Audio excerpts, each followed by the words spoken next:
नेहरू युवा केंद्र, युवा एवं खेल मंत्रालय और भारतीय उच्च अध्ययन संस्थान के संयुक्त तत्वाधान में आज मेरी माटी मेरा देश कार्यक्रम के तहत मंडी कंगनीधार में अमृत कलश यात्रा निकाली गई, जिसमें एसएसपी डाक विभाग, नेहरू युवा केंद्र, उच्च अध्ययन संस्थान के कर्मियों और एनएसएस के छात्रों ने हिस्सा लिया। अभियान के तहत घर घर से एकत्रित की गई मिट्टी को एक कलश में एकत्रित कर दिल्ली भेजा जाएगा, जिसे 30 और 31 अक्टूबर को अमृत वाटिका और अमृत महोत्सव स्मारक में समाहित किया जाएगा। इस मौके पर कार्यक्रम आयोजित किया गया, जिसकी अध्यक्षता केंद्रीय मंत्री अनुराग ठाकुर ने की। वहीं उनके साथ नेता प्रतिपक्ष जयराम ठाकुर सहित विधायक भी मौजूद रहे। इस मौके पर केंद्रीय मंत्री अनुराग ठाकुर ने बताया कि देश के वीरों को नमन करने के मकसद से प्रधानमंत्री नरेंद्र मोदी द्वारा मेरी माटी मेरा देश कार्यक्रम चलाया गया है, जिसके अंतर्गत हिमाचल प्रदेश में भी घर घर जाकर मिट्टी को एकत्रित किया गया है, जिसे दिल्ली के कर्तव्य पथ में होने वाले भव्य समारोह के लिए भेजा जाएगा।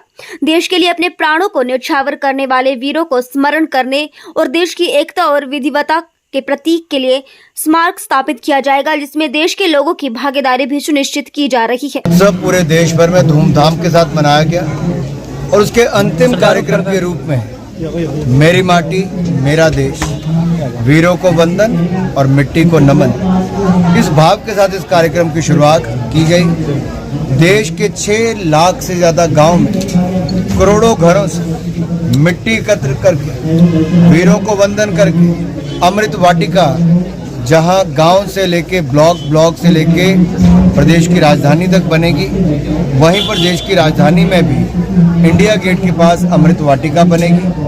आज़ादी का अमृत मेमोरियल बनेगा और 75,000 युवा देश भर की मिट्टी जो लेकर जाएंगे, उसी से ही 6 लाख गाँव की आई हुई मिट्टी करोड़ों घरों से, उससे आज़ादी का अमृत मेमोरियल बनेगा, जो आज की और भविष्य की पीढ़ियों को प्रेरणा देता है। देखिए, आंकड़ों को कोई झुठला नहीं सकता और मदद हम दिखावे के लिए नहीं करते। मदद उसलिए की कि हिमाचल में आपदा है। केंद्र ने एक नहीं 4 किश्तों में 862 करोड़ तो पहले ही दे दिया, फिर 5,000 घर एक बार, 6,000 घर दूसरी बार, कुल मिला के 11,000 घर दिए। 2700 करोड़ रुपए ग्रामीण सड़कों के लिए दिया। मनरेगा में जो बंदिशें थी उसको भी खत्म करके जितना दिहाड़ी लगानी उतनी लगाओ, रिटेनिंग वॉल से लेके रास्ते बनाओ, अपने घर की रिपेयर तक कर लो। इससे ज़्यादा अगर उसके बावजूद अगर राज्य की सरकार कहे कि कुछ नहीं दिया, तो आप समझते हैं आपदा में भी कुछ लोग राजनीति करते हैं। तामझाम करना उचित है। देश भर में लाखों करोड़ रुपया, चाहे ओल्ड पेंशन हो, किसान सम्मान निधि हो, विधवा पेंशन या फिर आपकी गैस की सब्सिडी, ऐसी अनेकों सैकड़ों योजनाएं, स्कॉलरशिप से लेके, क्या मोदी जी हर जिले में जाते हैं? मोदी जी ने एक व्यवस्था बनाई कि टेक्नोलॉजी का उपयोग करके सीधा खाते में पैसा जाए, ताकि जो सिस्टम में लोग थे खाने वाले, उनसे मुक्ति मिले और लोगों को सीधी राहत मिले।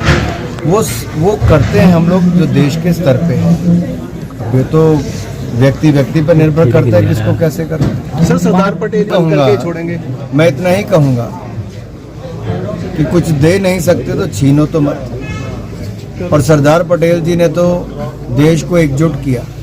सरदार पटेल जी के नाम की प्रतिमा, स्टैच्यू ऑफ यूनिटी, वो देश की नहीं दुनिया की सबसे बड़ा स्टैच्यू है, नरेंद्र मोदी जी ने बनाया। सरदार पटेल को कांग्रेस भूल तो गई थी, लेकिन आज स्थिति पे आ गई कि सरदार पटेल के नाम की बनी यूनिवर्सिटी पे भी रोड़े अटकाए जाए। ये दुर्भाग्य है। हम तो 31 अक्टूबर को पूरे देश भर में रन फॉर यूनिटी चलाते हैं। देश के करोड़ों युवा देश में एकजुटता के लिए भागते हैं, फिट रहने के लिए भी और सरदार पटेल को श्रद्धांजलि देने के लिए भी। मैं चाहता हूं सरदार पटेल यूनिवर्सिटी का काम भी उतनी तेजी से ही भागे जितने तेजी से देश के युवा एकता के लिए करते हैं। तो 3 राज्यों में अभी जाके ही आया हूँ, राजस्थान, मध्य प्रदेश, छत्तीसगढ़, तीनों में मेरा जाना हुआ। तेलंगाना में कुछ दिनों में जा रहा हूँ। तो मैं यही कह सकता हूँ, मैं बस्तर में था कल सुबह में बस्तर में था। बस्तर छत्तीसगढ़ का वो नक्सलवादी इलाका है बीजापुर में, जहाँ कल हमारे एक और कार्यकर्ता की हत्या भी हुई। बहुत दुख हुआ। वहाँ की पुलिस हाथ पे हाथ धर के बैठी, सरकार सोई हुई है। भ्रष्टाचार का नंगा नाच देखा जाए तो छत्तीसगढ़ में दिखता है। शराब, खनन, कोयला, कोई ऐसा नहीं जहाँ पे खाने का काम वहाँ के सरकार ने ना किया। मुख्यमंत्री के कार्यालय के अधिकारी जेल में हैं भ्रष्टाचार के चलते। वहाँ के उनके मेयर से लेके मेयर के परिवार तक गंभीर आरोप भ्रष्टाचार के लगे, नहीं सबूत भी दिए गए। 2000 करोड़ का शराब घोटाला, 5000 करोड़ का कोयला घोटाला। भाई लालू प्रसाद यादव तो देखा था हमने, चारा खाता, ये तो गोबर को भी खा गए।